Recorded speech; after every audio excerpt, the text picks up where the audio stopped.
Hello everyone, this is Mumbo and welcome back to another episode on the Hermitcraft server. It's episode 169 and today it is about 1,000,001 degrees in the studio. I don't know what's going on in England at this point in time, but someone has cranked the sun up to 11. Okay, I know I said things like this a couple months ago when it was really hot, and it was really hot at the time, but we've now taken it up another notch.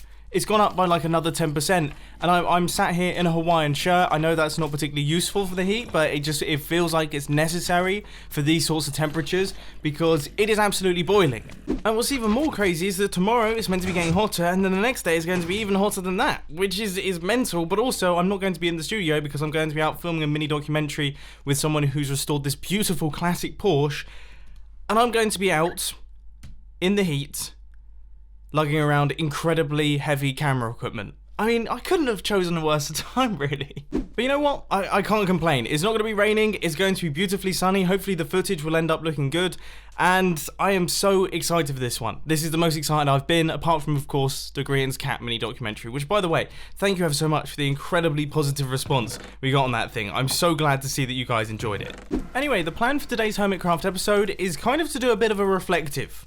It's to take a look back throughout the Hermitcraft season and just see the various projects and different things that I've been working on. Because, to be frankly honest with you, I mean, as you guys know, we went into the aquarium the other day and I'd kind of totally forgotten that I'd even done the aquarium. And that's like a big project to forget about because we've been doing so much stuff on the Hermitcraft server. We've had so many projects, we've had so many areas that we've worked in.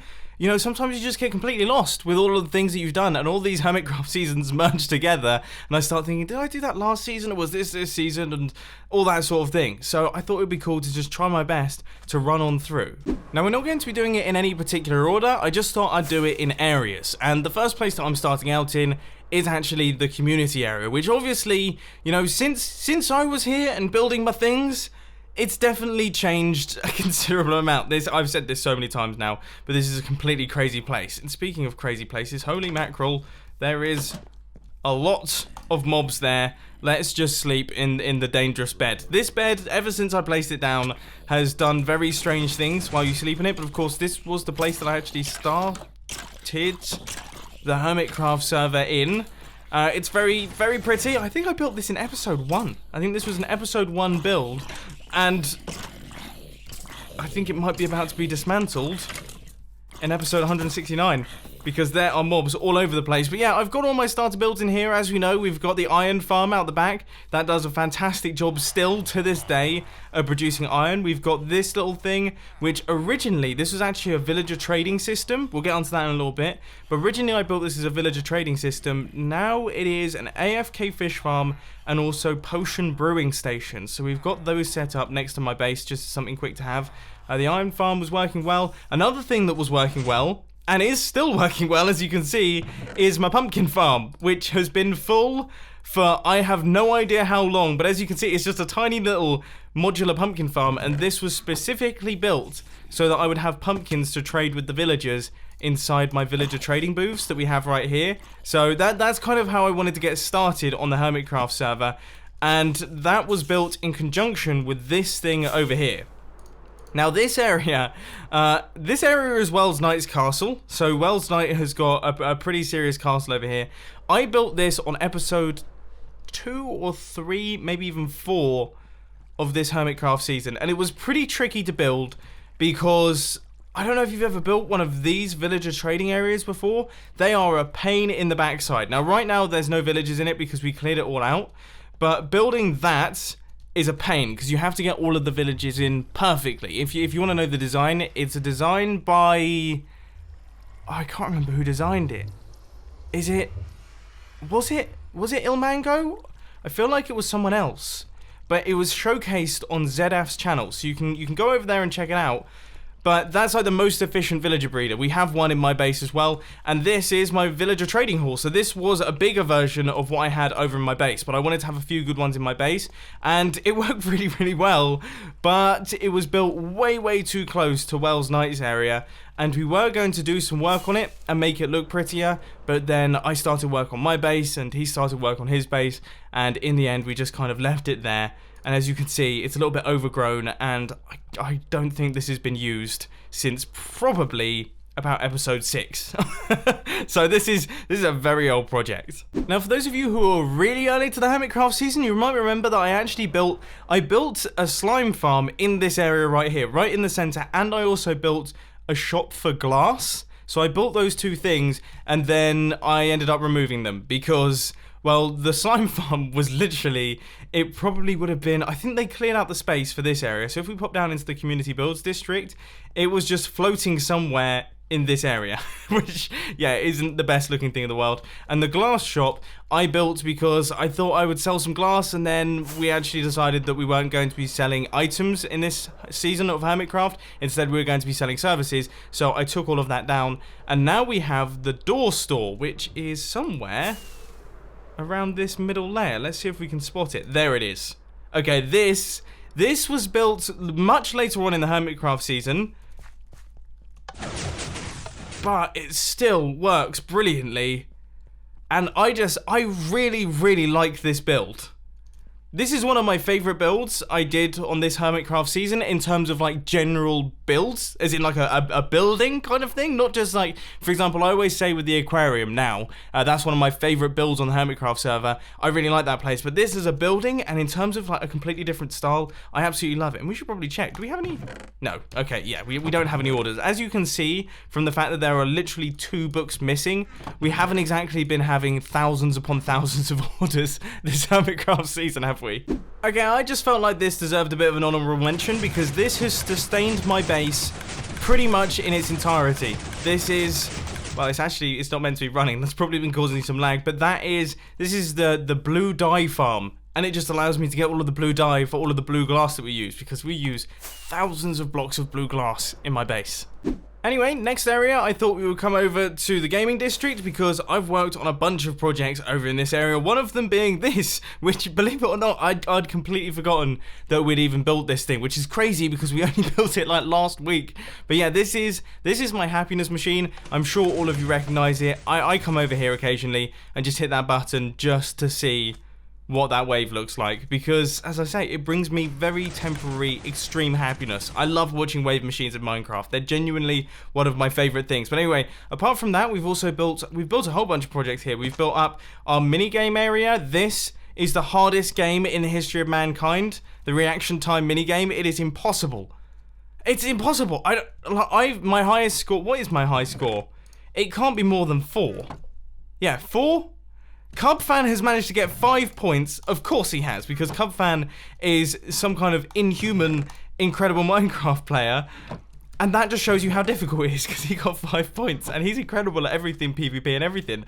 So, yeah, that's impossible. And then we also have the horse races and my basketball hoop minigame. But my 2 main projects I actually worked on over here are these 2. Now, it has been ages. I can't even remember when we built this labyrinth. I think it was actually about episode 70, so about 100 episodes ago.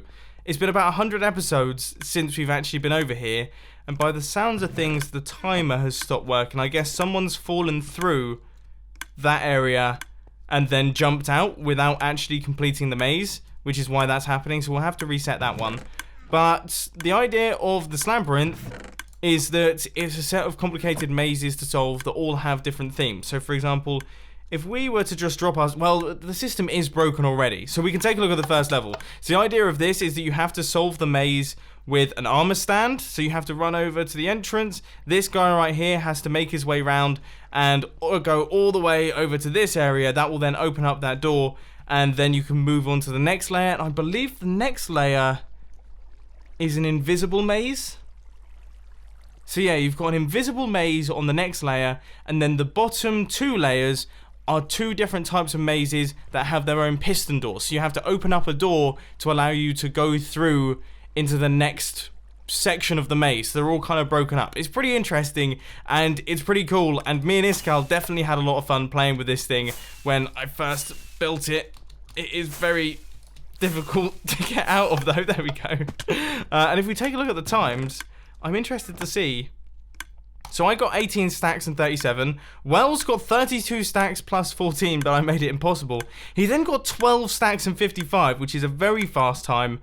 And then me and Iskal got incredibly close, but I managed to beat him. So I think, apart from Wells, I'm still in the lead on my own game again. I'm just, you know, I tend to be pretty good at my own games. Speaking of which, I mean, I still have the lap record for this. Now, this is what, to be honest, I don't know. You know, I mentioned earlier on that the reaction time minigame is the hardest game on the planet.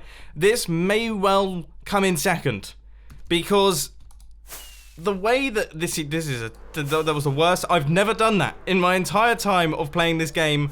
I have never done that, but that was relatively smooth. It's just impossible. And I have died on this thing before. I've died on it twice, in fact, when I was playing with all the other hermits, which was very embarrassing.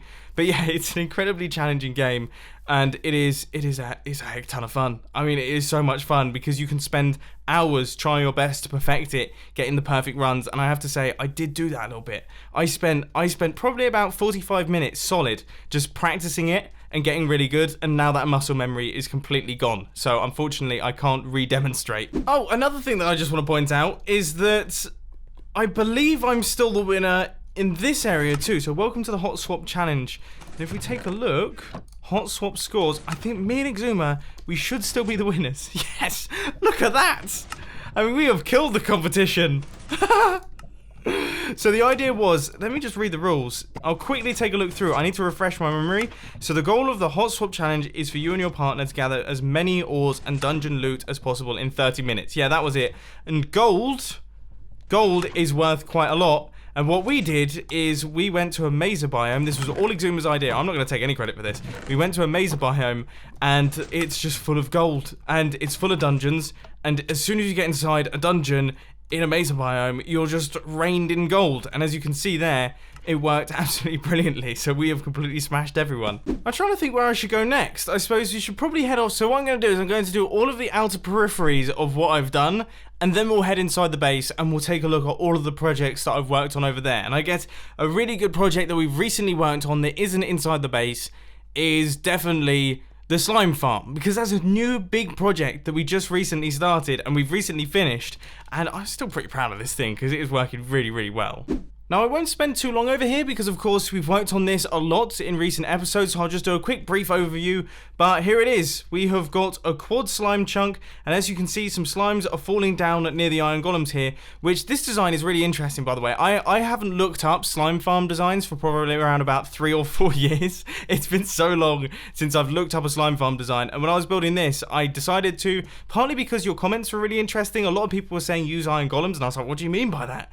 And it turns out slimes are actually attracted to iron golems, or at least, well, I wouldn't say attracted, they want to kill iron golems, so they chase after them, and that means that if you line farms with them, check it out, look, the slimes, he's not going to demonstrate it, is he?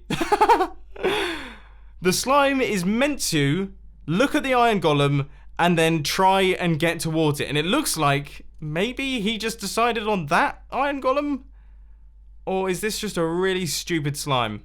Okay, it looked like, yeah, when he jumped off, he suddenly wanted to attack the iron column. But as you can see, yeah, those guys there, they're all trying to attack it. They're dying on the magma blocks. And then we have little hopper minecarts, which pick up all the items underneath. And they drop all of those items into the storage system that is on this side of the farm. And I have to say, this place, I'm really proud of it. It works. It works perfectly. Everything is going incredibly well. As you can see, we have got quite a few drops in there. And it looks cool. As I said many times, this reminds me of a proper old school Minecraft build right here, with just a big hole and then the oak wood planks around the outside there, kind of reminiscent. Well, I was building it to fit in with Biffa's village that he has over here, and I think it actually looks quite good. And then of course we had to go around the outside with all of these torches to light up the area, because when it gets dark, obviously all of the mobs spawn, and that means that you don't get too many drops, or you barely get any drops. So when you're AFK here overnight, that has improved the efficiency massively. So I'm chuffed to bits. It seems to be working really, really well.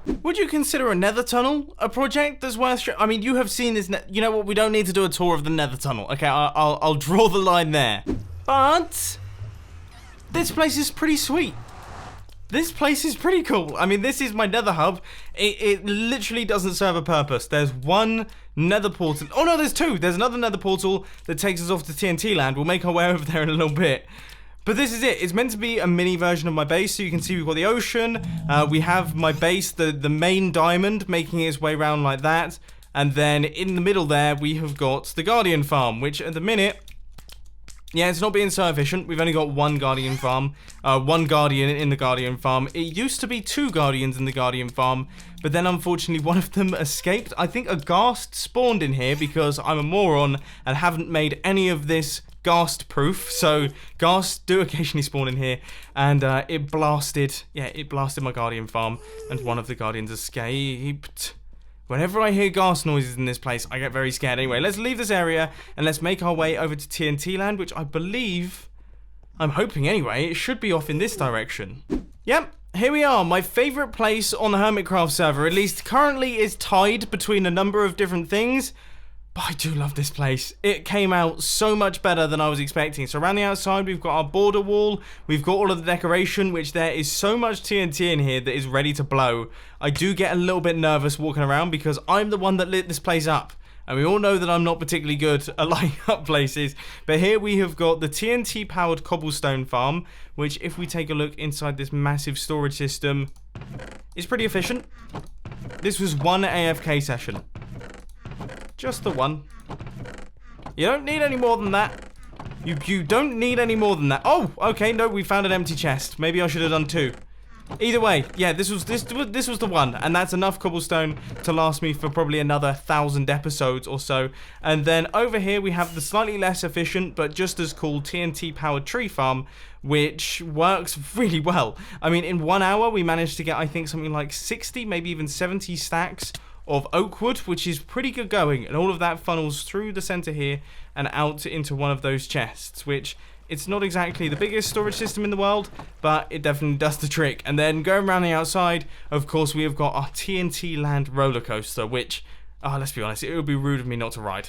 Come on, let's go, hopping in the minecart, and round we go. Now, I have to say, this is a fun thing to do, and I'm really, really glad that we put the time into the roller coaster to actually make it look quite good. So you can see that originally when I built it, it had hard Minecrafty edges. Like, you go around a corner and it's like, bonk, and then bang, that would be like just a hard turn. Whereas, as you can see here, we spent the time in kind of softening off all of the corners and all of the slopes and things. They gradually roll off. And it ended up looking really, really cool. I'm so happy with how this turned out. It fits in completely with the industrial vibe that we have going on. And of course, there is this little fella, which I'm hoping... Yeah, sometimes it doesn't work. I think it's dependent on connection to the server, and right now my connection to the server, although it looks really good, is really, really terrible. Anyway, I think that rounds it up for projects outside of my base. I can't think of anything else that I've really worked on. Let me know down in the comment section if I have missed anything. But now we are actually inside my base, and I thought the first place that we should start with, just because, you know, we never really look at this place, is actually the Nether Portal room. And, yeah, I mean, okay, well, it's not boring, but it's not exactly the most exciting thing. Let's shoot out of here and maybe take a look at this room opposite. Now, this is the storage system, and this has all of the chests for all of my farms. And it goes down to the bottom here as well, although we haven't really done too much work on the bottom, as you can see. We just have wheat, and then we have seeds, and then I'm assuming all of these other chests... Oh, let me guess, they've probably filled up with junk, actually, now that I think about it. Oh, they haven't filled up with anything. Oh, because I put filters in. See, I was smart. It hasn't filled up with anything, but the hoppers have probably filled up with stuff. Anyway, we'll take a look at that a little bit later on. But yeah, the storage system, this is pretty great. This is where all of my items end up, and this is what kind of sustains me mainly. It allows me to firework my way around. It allows me to have loads of bone meal for all sorts of projects. It allows me to eat. I've been eating bread and fish this entire season, which is definitely something that I'm going to change if we move on to Hermitcraft Season 6. And we also have some items that I don't think I've ever used. Now, I can safely say I've never used the beetroot in Minecraft. Never. Never, ever. And carrots and potatoes, melons and pumpkins, we use those for the villager trading area. Sugarcane, we use quite a lot of that, especially for the aquarium. But no, definitely beetroot is probably one of the most pointless things that I'm currently farming at this point in time. And speaking of farms, we should probably actually take a look at them. So the first one that we're going to go to is villagers. Now this is my villager trading area. As you can see, we have got all of the villagers in place, and this should hopefully explain what I was talking about at the start of today's Hermitcraft episode, in that these guys are a real pain in the backside to place in like this, because you have to push them in a certain order. Okay, so you have to push them in a certain way that allows them to sit like this, which means that when items fall in between, so when we shoot the potatoes up into this area using the item elevator, and then it drops them down onto this, which then scatters them between all of the villagers. This is what keeps them fed and keeps them breeding. If they're set up like... Have they...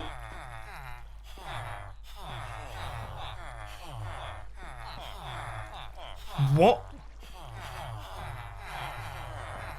Those guys have just broken. They've genuinely just broken. They were fine. They've just broken themselves. Did I hit? I'm going to go back and watch that clip. Well, anyway, just ignore those for the time being, because, yeah, that module is now not working, as you can see. If they're set up like this, then that means that they can easily throw food between one another, and it improves the efficiency. What on earth is going on? They look like they were on the verge of breaking as well. I'm going to get away from this. I feel like my presence is really causing them issues. And wow, look, we've created a new block. As you can see, the villager breeder is working very nicely, because we have got a block of villagers right there. And speaking of villagers, this is our villager trading hall, which is where we do all of our villager trading. Now, I have to say, we haven't really done that much in this Hermitcraft season, because we've had the AFK fish farms. But this is incredibly useful. For example, if you want Feather Falling 2, or if you want one of the books, then you can just pop on through and you can choose whatever thing you want, which is really, really handy to have. Just to have enchanted books on demand, yeah, that's pretty awesome. And it definitely makes getting back your resources after you've died considerably simpler. Anyway, let's take a look at some of the other farms we've got. We've got the melon and pumpkin farm. This is the Il Mango design, and this thing is insanely quick. It's actually switched off at this point in time for good reason, because it's filled up all of my storage systems. But it is insanely efficient. And we've got 2 of these modules, and these are quad-sized modules. So we've got 8 modules. Like, we've got 8 more modules than you would normally have, and they're ridiculously fast. So that's pretty good for villager trading. And then also we have these little wheat and carrot potato farm things that we have lying around here, which I use occasionally, but for the most part, they're automatically farmed by these things over here. So this is like my villager farming zone. This little module right here, this big diamond in my base. So we've got all of our villages inside here. So I believe that top one, I don't actually know what that is. Is that the beetroot one? I feel like that's got to be the beetroot one. Yes, we've got the beetroot one. We have got the one that produces seeds. I think this one produces seeds. And then down there we have got, I'm guessing that's carrots, and then down at the bottom we've got the potatoes. And these villagers right here, you can see that guy doing it. He runs into the middle, he throws in his items, and they make their way through the center, drop out the bottom, they all land in the water streams and shoot on past. So there was some bread, and eventually we'll see some seeds and things like that going past. So that all gets carted across into my storage system. Then over here we have got the wheat farm, which works in a slightly different way, because the way that we do it is this villager is filled up with seeds, so you can always plant wheat, but you can never pick up the wheat. And then the hopper minecart actually runs through the system, picking up all of the wheat that is left on the floor. That all gets taken off to the storage system. And then here we have some of the very few manual farms that I have on the Hermitcraft server, but unfortunately you can't fully automate nether wart placement. But this is the nether wart farm. We've got 2 modules of it, and I think this gives, I can't quite remember. I can't remember how many thousand it is, but it's quite a few thousand nether wart per harvest, which is perfect for my potion brewing stations, which are just down at the bottom here. This massive zone down at the bottom. So we've got a bunch of potion brewing stations, and all of these up at the top, these lamp indicators, they indicate that they're actually filled in with items. Now we do actually have a few of the potion brewers that aren't filled up at this point in time, these ones, because I never actually worked out what I wanted those potion brewers to do. But we've got, so that's a potion of night vision, that one is a potion of healing or instant health. That one is water breathing, that one is speed, that one I think is strength, and that one is fire resistance. I'm really terrible with potions, but those were all the potions that I really needed, and I went way overboard with creating the water bottles. So you can see we've got this storage system in the center here, which has all of the extra water bottles just in case the machines run out. So these things work really well, but I never use potions. I think I just haven't got into the habit of carrying potions with me. I definitely feel like that would be useful, actually. Anyway, moving on from that one, we're going to take a look at my favorite farming module. This is by far my favorite. I just love the way that it looks. It was the first farming module that I actually worked on, and this was the first farm that I built in my base, I believe. Or was it the sugarcane farms? It might have been the sugarcane farms, actually.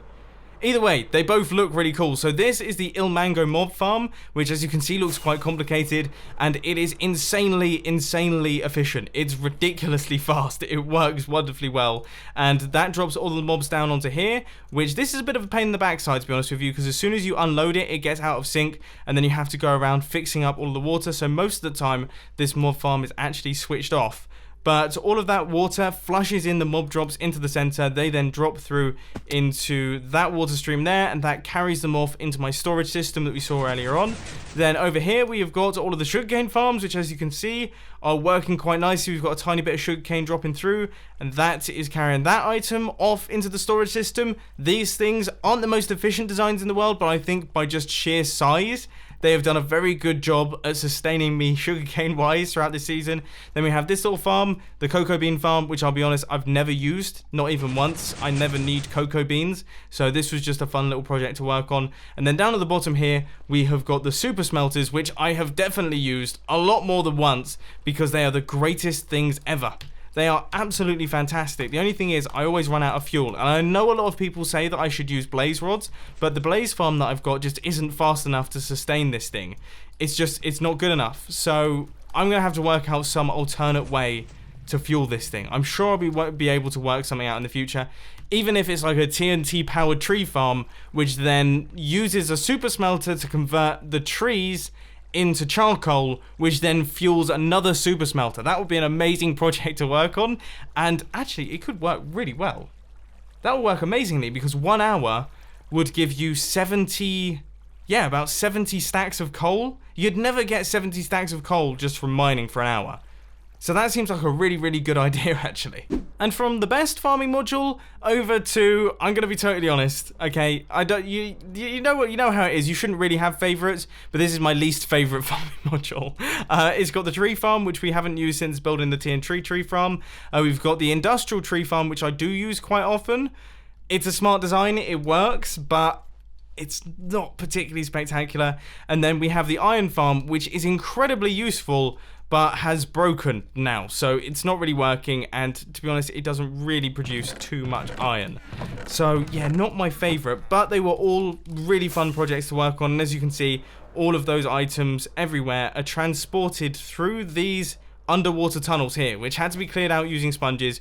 All of that is transported through all of these hoppers, and it all makes its way into this kind of central hub in the middle here, which sorts out all of the items and then drops them through into the chests. So I really like the idea of having these farming modules. It's worked out really well for this season, and I think it's been executed pretty well as well. Apart from some farms that I don't really like, and some farms that are a little bit pointless, I think they look awesome, especially this one. I kind of wish all of them looked like that one. You know, I was about to move on from farms, forgetting the most important farm in the entire thing, which is my Guardian farm. And this is the center point of my base. It's the farm that's kind of keeping everything afloat. It's my XP farm, and also it has built this entire base. Every single block that has been placed in this area, as you can see, is Prismarine related, and all of that has been funded by this crazy farm in the middle here. And probably one of the most frequently seen sites of my base is this room in the center. This is kind of where I start a lot of episodes. We've got all of the Guardians being killed off in the center there, and inside all of these we have got all of the drops from all of the Guardians. We've got plenty of fish, we've got plenty of the Prismarine shards, we've also got loads of pointless items and junk that I've ended up dumping into these chests over the many seasons and many episodes that we've been recording in this season. But this thing works perfectly. And as I say, it's built my entire base. My entire base is built off of these 4 blocks, basically. Apart from, of course, this area. Now, all of this was definitely not built using Prismarine. This was a really fun project to work on. Of course, the automatic storage system, which, as you guys know, I haven't been the biggest fan of. For Hermitcraft Season 5, I don't really know what happened to it. I made some modifications to the designs. And every single time you unload the chunks on that thing, it just completely breaks itself, which is quite frustrating because, of course, I haven't had a sorting system, so it's made life a little bit difficult, but it looks really cool. And for the most part, it has worked really well. It's only in the past like 60 episodes where I've just totally given up on it. And now I kind of just have a storage system of junk blocks that I keep over in that area there. But it looks great. And I'm really, really happy with how the storage system project actually ended up looking. Like, I remember working on this, starting up the idea, thinking to myself it would be cool to have different kind of biomes for all of the different blocks that I had. And it was just a concept in my brain. And then we did the creative mode episode where I went into a testing world and kind of built up the concept. And I was like, yep, I love it. I'm in love. This is amazing. Let's get to work on this on the Hermitcraft server. And it came together so well. It's even improved by Iskall, which is very impressive because Iskall hates everything I do. Then, of course, we've got the aquarium. Not much to say about this because, of course, we've been working on it in the recent couple of episodes. But this is definitely my favorite place in the base. I absolutely love this area, partly because of how much we've managed to turn it around from like a boring blue environment to a living, it literally feels like it's alive. It's so cool to run around in. We've got the zombies, they're all caught up in the water. Obviously we've got all of the guardians as well. We used to have squid, but then a guardian got in and killed my squid, which is a shame. And then we have our little plane wreck that we have there. It's just so cool. It is so cool. It ended up looking about 1,000 times better than I ever expected it to look. Just little schools of fish. Even the pipe, even the waste pipe. I like the waste pipe. I know I shouldn't say that, but I think the waste pipe looks really cool. It's kind of not really in fitting with the rest of the aquarium, but I think it looks really good, and I'm just happy that it's there. So I'm going to be popping into there every now and again, just checking it out, just to see how it feels and how it looks, because I'm super happy with it. Oh, and of course, I almost forgot, we've got the Mumbo cactoni area, and that's another farm as well. So if you just pop through here and then hit this button, you have to hold down the shift key, and that launches you up, and that takes you through into this area. And then this vault door opens up. And as you can see, we've got this massive space that has been cleared out. We've got all of the cacti that have been produced by the cactus farms. And let's see, can we see any cactus dropping down? Oh yeah, no, look. All of the hoppers are filled up. I'm going to keep an eye on it because I really like this system for the cactus. So what happens is, so both of the cactus farms are on either side of the room. They're in these areas here. In fact, we'll take a look at one of them, and we're pumping the items up to the top of the room. We're then running them across using water streams, and then we're dropping them down through the drop chutes into those storage silos, and that's where all of the cactus is being stored. And these farms are crazy fast. Like, they are crazy fast. I know they're quite big. I mean, this is quite big for a cactus farm, and we do have 2 of them, but still, I was not expecting it to fill up all of those chests so quickly. But you know, when I was building this thing, originally I started building it because I wanted to make something for the cactus farm, because I didn't have an area for the cactus farm in the farming modules. I totally forgot about building the cactus farm and just built this giant Mumbo Oldoni, I think that's his official name. And this guy is kind of like the original Temple of Notch, built by FV Disco, in that it decides whether it likes you or doesn't like you. Now let's see, today, oh dear. So it looks like Mumbo Oldoni isn't the biggest fan of us today. I'm not surprised, because I'm storing him inside my computer, which is very hot, inside my studio, which is insanely hot. No wonder he's crying. I'm toasting up over here, as I'm sure you could tell. Now we do have a bunch of other projects around the outside of my base. Of course, we've got, well, first off, all of the area within, well, we did the sea lighting. I completely forgot about that. Yeah, the sea lighting. That goes right the way out to here. And also underneath the sea as well. All of the caves, probably up to around about here, I think, are lit up with torches to make sure that that Guardian farm works really well. So that was something pretty big that I did over a number of different episodes. Of course, we've got the ship. The little ship that I actually sleep in, and you guys don't see it, but I do genuinely use that ship, okay? That is where I sleep through the night. That is my bedroom. The only thing that I don't do, oh, I haven't done, one of the things that I haven't done, I'd completely forgotten that I did that. I did the quick kit, the quick revive system. So we've got my bed, we've got my chests. This is where I sleep through the night. But then down at the bottom here, we have got this system which allows us to get fully kitted out with all of the equipment, but I never put the equipment into it. I always said I was enchanting things for the quick kit system, and then we never actually ended up doing it. But we get taken out by the minecart, and that travels along this little tunnel right here, and that takes us through to this flying machine. So we travel across like this. I think we hit a detector rail at the end, or is it button press? Yeah, it looks like it's button press. So we get to the end here, we hit the button, and then that takes us off up onto the surface. And this is just in case we die. So if we die and we're at risk of losing our stuff, we can use the quick kit system. We select what we want in the quick kit. So it's a smart quick kit system in that we can select what we want from the quick kit. So we say, we need armor, we don't need a sword, we don't need a shovel, blah, blah, blah, blah, blah. And then it will activate and deactivate certain dispensers. We then travel through it in the minecart. We get all the things that we need. And then we can get the flying machine up to the surface. And then we can travel off and go and retrieve our items. It's really, really cool, but I still need to fill in the items. I totally forgot about that. And then, of course, we have got one thing that I hadn't forgotten about, and you guys hadn't forgotten about because you always tell me to work on it. We've got the town. Now, the town for me, the reason that I built the town is because I wanted a project that I could work on to chill out.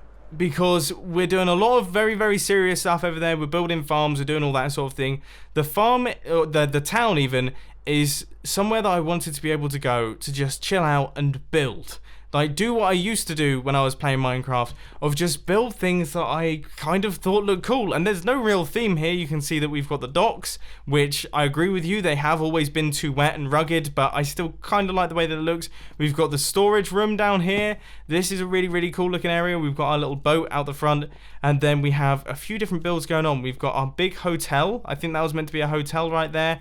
We've got the factory out the back. Ignore the fact that you can just see through the floors. We've got the factory out the back. That looks pretty cool. We've got the market in the middle.